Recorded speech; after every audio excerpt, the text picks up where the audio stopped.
woke up one morning, never expecting to live anywhere other than my childhood home. But then I heard a growling from outside my bedroom door. My eyes widened and I scrambled out of bed, face planting the hardwood floor as the door banged open. It was a wolf. I stared at it, feeling some type of connection. There was blood on it. Was it bleeding? No. I looked up and saw my mauled little brother on the floor outside my bedroom door.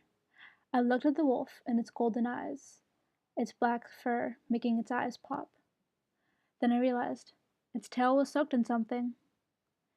It dropped the lighter that was in its mouth, setting fire to the liquid, and after a good 2 minutes, I recognized the stench that was emitting from the wolf. Gasoline. My room and the rest of my home went up in flames.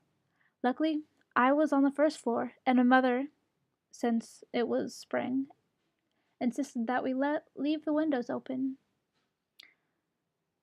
I quickly scrambled out the window to the end of the driveway.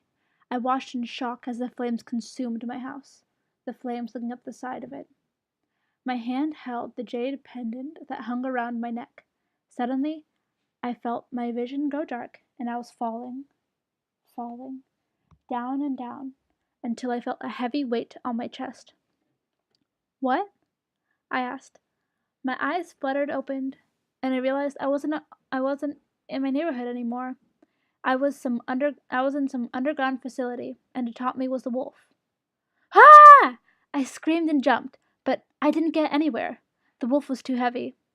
Suddenly the wolf changed from wolf to man.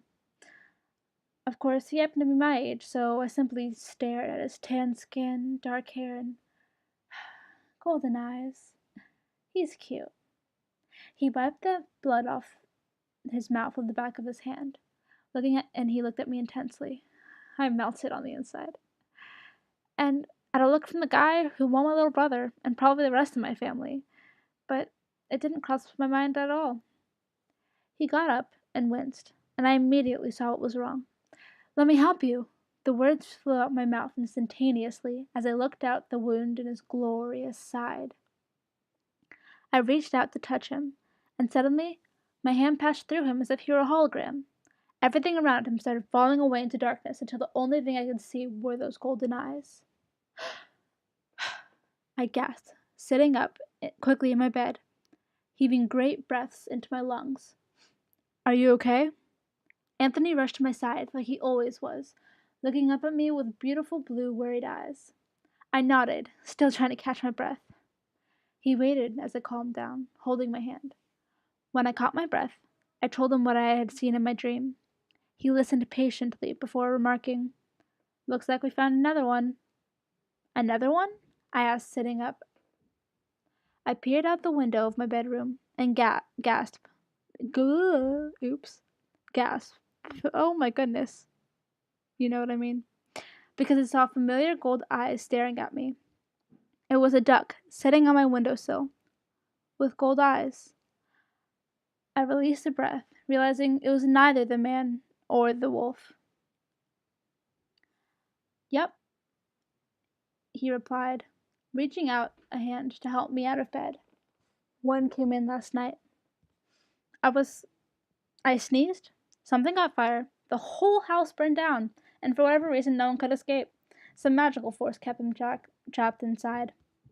The duck, with gold eyes, walked away from the scene unscathed. It waddled up to go cause destruction elsewhere. The next person it came across was a man. That man went by the name of Will Herondale, or something along those lines. The duck can't concern himself with such trivial things as names when it has a world to conquer. The end.